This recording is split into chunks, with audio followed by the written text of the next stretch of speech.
आज का ये वीडियो बहुत बहुत इम्पोर्टेंट होने वाला है क्योंकि आज के इस वीडियो में क्लास 10 के संस्कृत का 10वां पाठ यानी संस्कृत में इसको दसम पाठः कहते हैं। इसका पाठ जो है मंदाकिनी वर्णम, इस पाठ की तैयारी करने वाले हैं। इस पाठ की तैयारी हम इस प्रकार करने वाले हैं कि इससे जो बोर्ड की परीक्षा में क्वेश्चन आए, सब्जेक्टिव आए चाहे ऑब्जेक्टिव आए, उसका जवाब जो है हम आसानी से दे सकें। यहाँ हम इस पाठ मंदाकिनी वर्णम के पाठ परिचय के महत्वपूर्ण बिंदुओं को देखेंगे और जो श्लोक में जो है मंदाकिनी वर्णम पाठ है उस श्लोक का हिंदी अर्थ समझेंगे, क्योंकि क्वेश्चन जो भी परीक्षा में आ रहे हैं ज़्यादातर हिंदी में आ रहे हैं और संस्कृत में भी आएगा तो कोई दिक्कत नहीं है, क्योंकि ज़्यादा से ज़्यादा वर्ड जो है संस्कृत का हिंदी में आता है तो उसका जवाब जो है लगभग लगभग हम आसानी से दे पाएंगे, कोई दिक्कत नहीं होगा वहाँ। तो हम इसे हिंदी में समझ लेंगे और समझने के बाद जो है कुल 20 प्लस महत्वपूर्ण ऑब्जेक्टिव क्वेश्चन को समझेंगे जो होने वाली बोर्ड परीक्षा के लिए बहुत ही महत्वपूर्ण होने वाला है।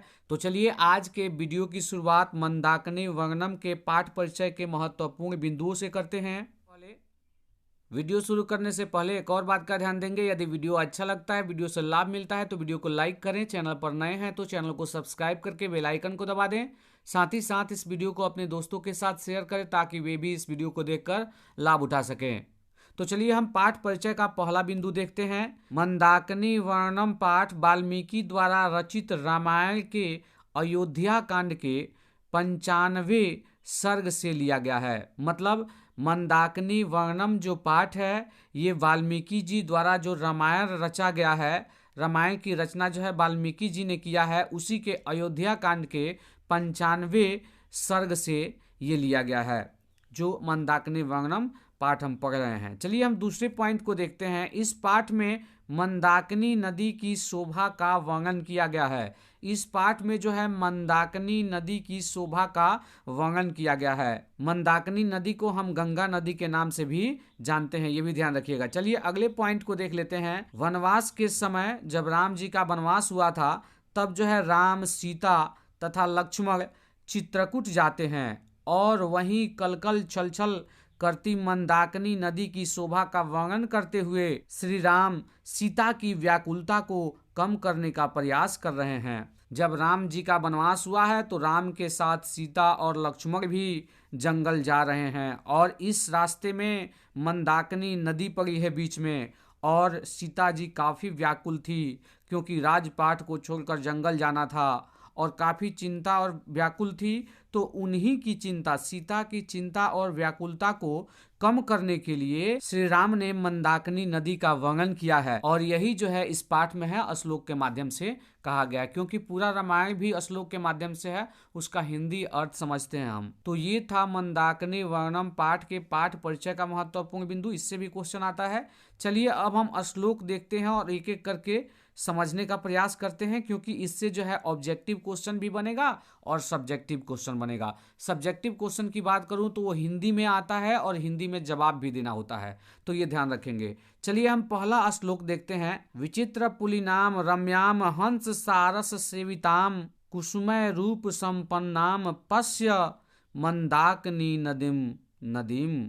इसका हिंदी अर्थ समझ लेते हैं। हे सीते, रंग बिरंगे तट वाली, यहाँ पे तट होना चाहिए, रंग बिरंगे तट माने किनारा, रंग बिरंगे तट वाली फूलों से युक्त मतलब फूलों से सजा हुआ तथा हंस सारस पक्षियों को कली करते हुए मंदाकिनी नदी को देखो, अर्थात मंदाकिनी नदी की प्राकृतिक सुंदरता को देखो। सीता जी राम लक्ष्मण के साथ महल छोड़ के जब जा रही हैं तो काफ़ी दुखी और व्याकुल है, तो उन्हीं की व्याकुलता को कम करने के लिए श्री राम जो है मंदाकिनी नदी की सुंदरता का वर्णन कहते हैं और कहते हैं कि उस राजमहल से भी कहीं अच्छा है ये प्राकृतिक सौंदर्य, और यही समझाकर जो है सीता की व्याकुलता को कम करने का प्रयास कर रहे हैं। चलिए हम अगला श्लोक देखते हैं। अगला श्लोक के माध्यम से सीता को क्या समझाया गया है, सीता की व्याकुलता को कैसे कम किया गया है। नाना विधैस्ती ररु हैर्विताम पुष्प फल द्रुमैः राजंतीम राज राजस्य नलिनी मीव सर्वतः। इसका हिंदी अर्थ देख लेते हैं। श्री राम जी जो है अपनी पत्नी सीता से कहते हैं, हे सीते, अनेक प्रकार के फल फूलों के वृक्षों से घिरा हुआ किनारा राजाओं के सरोवर के समान सर्वत्र प्रतीत होते हैं। जो राजाओं के तालाब होते हैं, सरोवर होते हैं, उनके समान जो है यहाँ पे अनेक प्रकार के फल फूल हैं, वृक्ष हैं, और नदियाँ जो है उन तालाबों से कहीं अच्छा दिख रहा है। तो सभी जगह जो है ऐसा लगता है कि वो राजमहल ही है। तो यही बात कहते हुए श्री राम जी अपनी पत्नी सीता की व्याकुलता को कम करने का प्रयास कर रहे हैं। चलिए हम अगले श्लोक को देखते हैं। अगले श्लोक के माध्यम से क्या कहा गया है। मृग युथनी पितानी कलुषाम भांसी सांप्रतम तीर्थानी रणमियानी रतिम संजनयंती में। इसका हिंदी अर्थ समझ लेते हैं। श्री राम जी अपनी पत्नी सीता से कहते हैं, हे सीते, अभी हिरणों के समूह द्वारा पिए गए जल गंदे हो जाएं, जो मन को मोहित करने वाले तीर्थों के प्रति मेरे प्रेम जाग रहे हैं। श्री राम जी यहाँ कहते हैं कि हिरणों के समूह जो आते हैं और पानी को पीकर जल को गंदा करते हैं, ये मन को मोह लेने वाले तीर्थों के प्रति जो है एक तीर्थ की तरह है, और इसके प्रति जो है मेरा प्रेम जाग रहा है। चलिए हम अगला श्लोक देख लेते हैं। 4 नंबर श्लोक। 4 नंबर श्लोक में है, जटा जिन धरा काले वल्क लोक रवास सह ऋषियस्त्व वगहांते नदीम मंदाकिनीम प्रिय। श्री राम जी अपनी पत्नी से कहते हैं, हे प्रिय, काली मृग के चर्म को धारण करने वाले जटाधारी और वृक्ष की छाल को वस्त्र के रूप में धारण करने वाले ऋषिगण तो इसी मंदाकिनी नदी में स्नान करते हैं। मतलब ऋषिगण जो मृग के चर्म को, चमड़े को धारण करते हैं, जटाधारी हैं जो, और जो वृक्ष के छाल को वस्त्र के रूप में धारण करते हैं, वो जो है इसी नदी में नहाते हैं। ये कितना पवित्र स्थल है। चलिए हम आगे देख लेते हैं। अगले 5वें श्लोक में क्या कहा गया है। 5वां श्लोक है, आदित्यमुपतिष्ठन्ते नियमा दुर्ध्व बाहवः एते परे विशालाक्षी मुनयः संशीत व्रताः। श्री राम जी अपनी पत्नी की व्याकुलता को कम करने का प्रयास करते हुए कहते हैं, हे विशाल नेत्रों वाली सीते, यह सभी प्रशंसित व्रत करने वाले मुनिगण, मतलब मुनि लोग, अपनी भुजाओं को उठाए नियम पूर्वक सूर्योपासना करते हैं। मतलब नियम पूर्वक को सुबह सुबह जो है सूर्य नमस्कार करते हैं, सूर्य की उपासना करते हैं। ये कितना पवित्र स्थल है। इस पवित्र स्थल को देखो, राजमहल से कहीं अच्छा है ये पवित्र स्थल। यही समझाते हुए आगे अगले श्लोक के माध्यम से श्री राम जी क्या कहते हैं, देखते हैं। मरुतोधुत शिखरैः प्रणृत इव पर्वतः पादपैः पुष्पपत्राणि श्रीजब्धि रभितो नदीम। इसका हिंदी अर्थ समझ लेते हैं। श्री राम जी अपनी पत्नी सीता से कहते हैं, हे विशाल नेत्रों वाली सीते, नदी के दोनों ओर फूल पत्तों तथा पेड़ से मंदाकिनी नदी की शोभा अति आकर्षक हो गई है। मतलब मंदाकिनी नदी के दोनों ओर जो किनारे है, वहाँ पे जो है अनेक प्रकार के फूलों के पत्ते हैं, अनेक सुंदर सुंदर वृक्ष हैं जो बहुत ही आकर्षक और सुंदर हैं, तथा हवा के संयोग से पर्वत के शिखर नृत्य करते हुए प्रतीत होते हैं। मतलब ऐसा लगता है कि हवा के चलते जो है यहाँ पर्वत हैं, वो जो है नृत्य कर रहे हैं। चित्रकूट पर्वत के पास ये लोग पहुँचे हुए हैं, वहीं की बात है, वहीं मंदाकिनी नदी है, उसी का वर्णन करते हुए ऐसा कहते हैं। चलिए हम अगले श्लोक 7 नंबर श्लोक को देख लेते हैं। 7 नंबर श्लोक में है, क्वचिन्मणि निकासोदाम क्वचित पुलीन शालिनीम क्वचित सिद्ध जनाकरा पश्य मंदाकिनीम नदीम। मंदाकिनी नदी का वर्णन करते हुए आगे श्री राम जी कहते हैं, हे सुंदर नेत्र वाली सीते, मणि जैसे निर्मल जल वाली मंदाकिनी नदी को देखो, जिसकी कहीं तटे सजी धजी है तो कहीं सिद्ध जनों अर्थात ऋषि मुनियों से भरी हुई है। यानी ये कितना सुंदर और पवित्र स्थल है। चलिए हम अगला 8 नंबर श्लोक को देख लेते हैं। 8 नंबर श्लोक को पढ़ते हैं। निर्धुतान वायुना पश्य विततान पुष्प संचयान पोल्यूयमानान परान पश्य त्वम जलमग्धगान।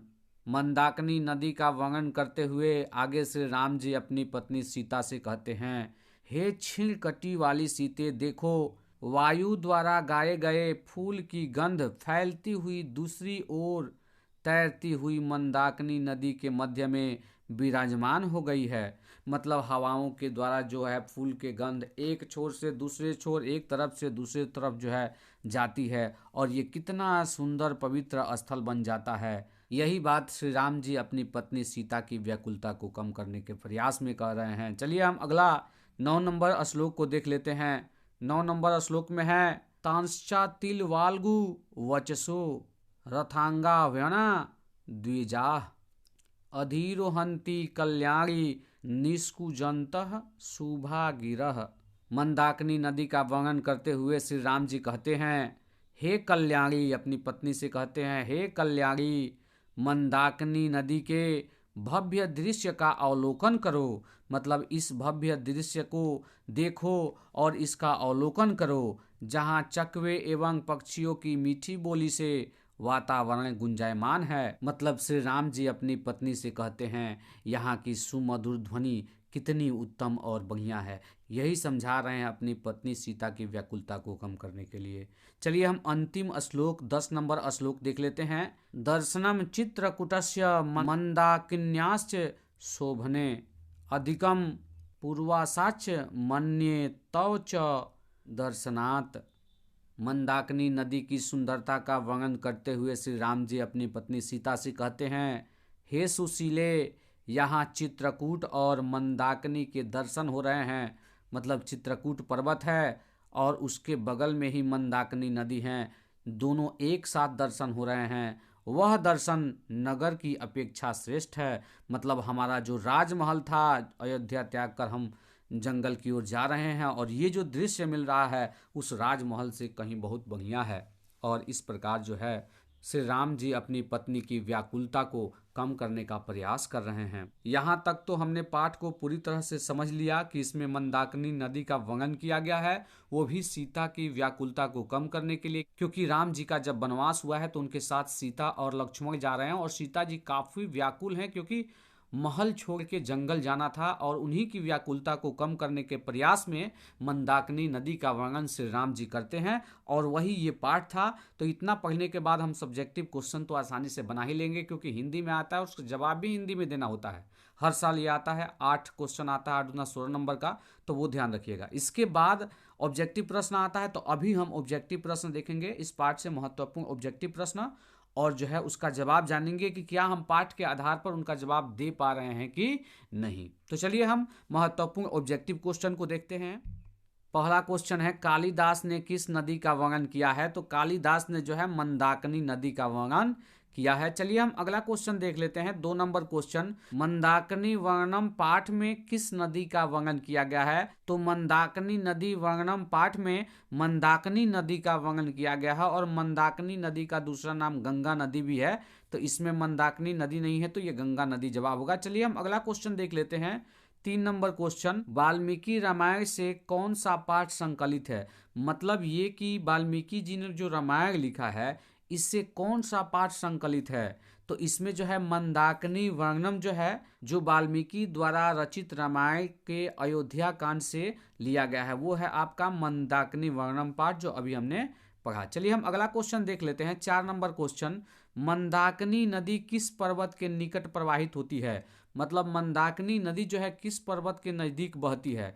तो चित्रकूट पर्वत के नजदीक बहती है। चलिए हम अगला क्वेश्चन देख लेते हैं। 5 नंबर क्वेश्चन, वनवासम प्रसंग में राम सीता लक्ष्मण के साथ कहाँ पहुँचते हैं? तो ये चित्रकूट पहुँचते हैं, और वहीं पे जो है मंदाकिनी नदी है और चित्रकूट पर्वत है, और वहीं पे सीता जी की व्याकुलता को कम करने के प्रयास में श्री राम जी जो है मंदाकिनी नदी का वर्णन करते हैं। तो ये जो है चित्रकूट पहुँचते हैं और वहीं पे ये वर्णन होता है, तो जवाब चित्रकूट होगा। चलिए हम अगला क्वेश्चन देख लेते हैं। 6 नंबर क्वेश्चन, नदियाँ समुद्र में कैसी मिलती हैं? तो आप सभी जानते हैं कि नदियाँ जाके समुद्र में मिलेगी तो पता भी नहीं चलेगा कि वो नदी कहाँ गई। मतलब वो जो है अपना नाम और रूप दोनों छोड़कर जो है समुद्रों में मिल जाती हैं। चलिए हम अगला क्वेश्चन देख लेते हैं। 7 नंबर क्वेश्चन। 7 नंबर क्वेश्चन में है, मंदाकिनी वर्णनम पाठ किस ग्रंथ से संकलित है? तो ये मंदाकिनी वर्णनम जो है रामायण से लिया गया है। चलिए हम अगला क्वेश्चन देख लेते हैं। 8 नंबर क्वेश्चन, मंदाकिनी वर्णम पाठ के कवि कौन है? तो ध्यान रखिएगा, मंदाकिनी वर्णम जो है रामायण से लिया गया है, तो रामायण को वाल्मीकि जी ने लिखा है, तो इसमें ऑप्शन यही सी सही होगा। चलिए हम अगला क्वेश्चन देख लेते हैं। 9 नंबर क्वेश्चन, मंदाकिनी वर्णम पाठ रामायण के किस कांड से संग्रहित है? मतलब कहाँ से लिया गया है? तो अयोध्या कांड से लिया गया है, जो कि ऑप्शन बी में है, क्योंकि अयोध्या कांड में ही राम जी का वनवास हुआ है, और उसी वनवास के क्रम में ही जब ये श्री राम जी चित्रकूट पहुंचते हैं, तो वहां पर जो मंदाकिनी नदी है उसका वर्णन करते हैं अपनी पत्नी सीता की व्याकुलता को कम करने के लिए। चलिए हम अगला क्वेश्चन देख लेते हैं। 10 नंबर क्वेश्चन, 10 नंबर क्वेश्चन में दिया हुआ है, मंदाकिनी नदी में कौन स्नान करते हैं? तो मंदाकिनी नदी में जो है ऋषिगण स्नान करते हैं। चलिए अगला क्वेश्चन देख लेते हैं। 11 नंबर क्वेश्चन, रामायण पाठ के रचनाकार कौन है? तो रामायण को जो है वाल्मीकि जी ने लिखा है, तो इसका ऑप्शन बी सही है। चलिए हम अगला क्वेश्चन देख लेते हैं। 12 नंबर क्वेश्चन, अयोध्या कांड किस ग्रंथ का एक भाग है? तो अयोध्या कांड जो है रामायण का एक भाग है। चलिए हम अगला क्वेश्चन देखेंगे। 13 नंबर क्वेश्चन, सीता रामचंद्र की थी, तो रामचंद्र की पत्नी थी सीता, तो इसमें जवाब होगा ऑप्शन डी। चलिए हम अगला क्वेश्चन देख लेते हैं। मंदाकिनी नदी कहाँ है? तो मंदाकिनी नदी जो है चित्रकूट में है, क्योंकि चित्रकूट पर्वत के नजदीक ही मंदाकिनी नदी बहती है। चलिए अगला क्वेश्चन देख लेते हैं। 15 नंबर क्वेश्चन, नाचने के समान कौन दिखता है? तो पर्वत जो है नाचने के समान दिखता है। ये सब आया था, तो हमने जितना भी पढ़ा पाठ के बारे में और समझा, उसके आधार पर ही सारे क्वेश्चन बन रहे हैं। 16 नंबर क्वेश्चन देख लेते हैं। 16 नंबर क्वेश्चन में है, मंदाकिनी का वर्णन रामायण के किस कांड में है? तो मंदाकिनी नदी का वर्णन जो है रामायण के अयोध्या कांड में है। चलिए हम अगला क्वेश्चन देख लेते हैं। 18 नंबर क्वेश्चन, रघुवंश काव्य की रचना किसने की है? तो रघुवंश काव्य की रचना जो है कालिदास ने की है। तो ये वीडियो का अंतिम प्रश्न था। आशा करता हूं कि इस वीडियो से आपको लाभ मिला होगा। तो इसी प्रश्न के साथ आज का ये वीडियो यहीं पे समाप्त होता है। यदि वीडियो अच्छा लगा हो, वीडियो से लाभ मिला हो, तो वीडियो को लाइक करें। चैनल पर नए हैं तो चैनल को सब्सक्राइब करके बेल आइकन को दबा दें। साथ ही साथ इस वीडियो को अपने दोस्तों के साथ शेयर करें, ताकि वे भी इस वीडियो को देखकर लाभ उठा सकें। तो चलिए फिर से मिलते हैं किसी एक नए वीडियो में। तब तक के लिए जय हिंद, वंदे मातरम।